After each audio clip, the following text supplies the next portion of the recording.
There weren't totem poles here at Tulalip like Northwest coastal style, but we had story poles and family posts. These poles functioned like books that carried stories behind life-changing events, which was worthy of documentation and prestige to the family. A story pole teaches cultural attitudes and community responsibility through animal legends. In the mid-1930s, William Shelton, late Tulalip carver, took his craft serious, and he also kept the completion of his poles more. And Shelton's words from the introduction to Tulalip legends were, "I wanted their totems carved on the pole to show our history, so our good white friends would see the ruling foundation of all Indians around the Sound. I believe that it is a good example for the young children that are growing up to see my work and read my history, for I am poor. I have but very little of the white people's schooling, but it shows that we learn and do things like our friends if we wanted to." In doing research for the poles, Mr. Shelton collected and wrote down a number of testimonies from elders who were willing to share their information with him and whom he praises for their courage. This is a story from William Shelton's pole, and this is a story about the snake totem. So Sdzue was a young man.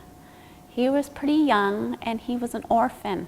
He did not have no family, but he did have close, intimate friends that advised him in the ways of life. Life for Sdzue was rough, so they advised him one day that you need to go out and look for a strong totem. Oh, boo. And they told him how.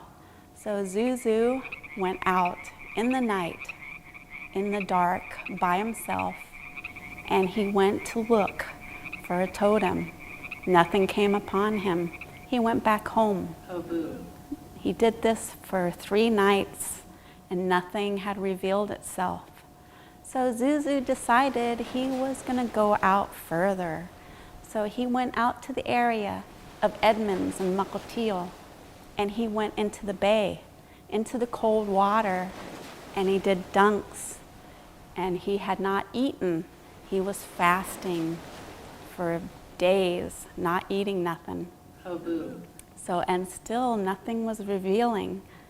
Then came a storm, and this storm was at night, and lightning was in the sky and striking the ground.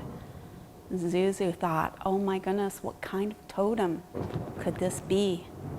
So he decided to go closer to where the lightning was, and the lightning hit near Skagit Head, and the land fell down. It had a landslide, and he thought, oh, I need to get closer.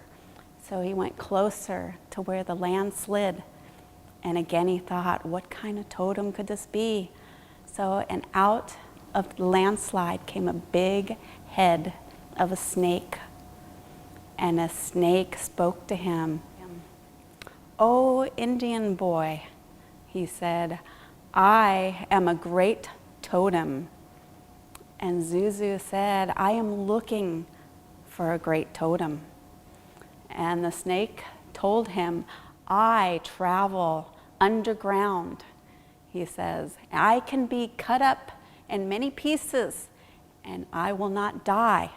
I am more powerful than any totem could ever dare to be." And so Sdzue said, "I need a powerful totem, and I have been looking for you."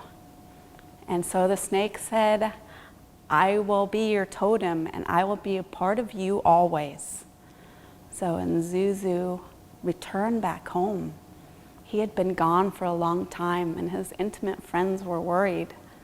And when they saw he returned safely, he didn't say anything, but people knew that he had gained and obtained a powerful totem by the way he was acting and moving. So, and later on in life, he became a very powerful man and was respected by the elders.